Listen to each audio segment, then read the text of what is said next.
In the not-too-distant past, I utilized my digital prowess to administer a small, hidden network forum. Its primary purpose was to foster the free exchange of information without any form of censorship. As this venture began, paranoia was my constant companion. The fear of a cyber attack loomed large, and the prospect of my privacy being breached was a tormenting possibility. Fueled by these concerns, I turned to the vast expanses of the web and immersed myself in an extensive research mission. My goal was to amass enough knowledge to protect myself in this brave, new endeavor. Days turned into weeks as I sifted through blogs, forums, and countless other resources, seeking every nugget of wisdom that could fortify my mission. Finally, armed with an arsenal of information, I felt ready to set sail on this digital journey. Being devoid of financial resources, the option to purchase a virtual private server, VPS, to host my site was off the table. Instead, I decided to rely on my trusty old laptop. After all, I had no grand ambitions of launching a mainstream website. Once the server was up and running, fortified by every measure of cybersecurity I could muster, the site was launched into the digital cosmos. For a few glorious months, all went according to plan. As our user base proliferated, so did the donations.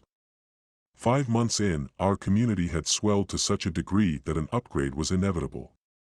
I procured and assembled a new PC dedicated solely to hosting the forum. From there, it was smooth sailing, the migration was seamless, and the site continued to operate without a hitch. That is, until one fateful day when I returned home to find the PC frozen in time. At first, I dismissed it as a minor glitch, perhaps a software bug. However, after a reboot, it was evident that something was terribly wrong. The PC would power on, beep a few times, and then remain idle. As the night wore on, my tech-savvy instincts kicked in, and I diagnosed the problem: corrupted RAM.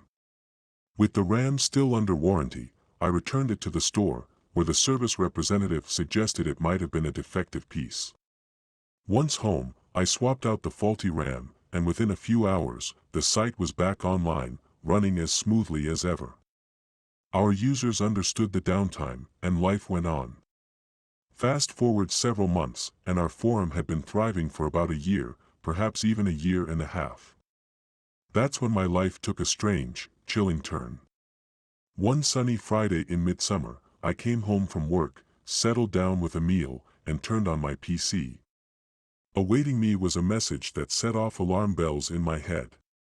Someone had targeted me, managing to unearth every scrap of personal information about me: my name, address, bank details, passwords, private emails, personal messages, all laid bare. Panic took over, and I hastily took the PC offline and shut off my internet. But I soon discovered my adversary was far ahead of me, having done his due diligence. Hours later, a text message arrived: "I know everything about you." The message was sent via an untraceable SMS service. The phone rang next, and an anonymous voice made a chilling demand: 2 Bitcoins in exchange for my safety. With no other option, I checked my Bitcoin wallet, relieved to find enough funds left over from donations to meet this demand. After processing the payment, another call came through. The anonymous voice thanked me for my cooperation, ominously hinted at someone's fondness for me, and hung up. My attempts to call back were futile, the number was unrecognizable. Hours passed in an adrenaline-fueled blur, but exhaustion eventually took over, and I decided to sleep. I was abruptly awakened at around 2 a.m. by the sound of pounding at my front door. Grabbing a kitchen knife for protection, I peeked through the window to see a figure by a car, who drove off as soon as he spotted me. On the doorstep, I found an envelope. Inside were pictures of me sleeping, horrifyingly modified with the addition of love hearts. My peaceful home had been invaded while I slept. Fear coursed through my veins, and sleep eluded me. At the first light of dawn, I decided to involve the police. After painstakingly explaining my ordeal to them, I was met with apathy. Apparently, they couldn't help. Feeling utterly isolated and helpless, I decided to wipe all my devices clean, pack my essentials, and leave. I turned to my friend, Marcus, who offered me refuge at his home. I thought I'd finally shaken off my unseen adversary, but I couldn't have been more wrong. A few days later, the nightmare resumed. A knock at the door revealed another envelope with more pictures, this time taken inside Marcus' house. The situation was spiraling out of control, and Marcus suggested we take matters into our own hands. We came up with a plan to trap this stalker, setting up cameras, fortifying windows, and arranging pillows to look like someone was sleeping. We hid in a nearby room, ready to pounce as soon as he entered. After hours of agonizing wait, we heard the lock rattle. This was it, game time. As soon as he entered the room, we locked the door from outside. While we kept watch on him, the police were called. Relief washed over me as I thought I was finally free from this terrifying ordeal. But then, a sight I hadn't anticipated. The stalker took out a gun, held up a sign that read, "I love you," and shot himself.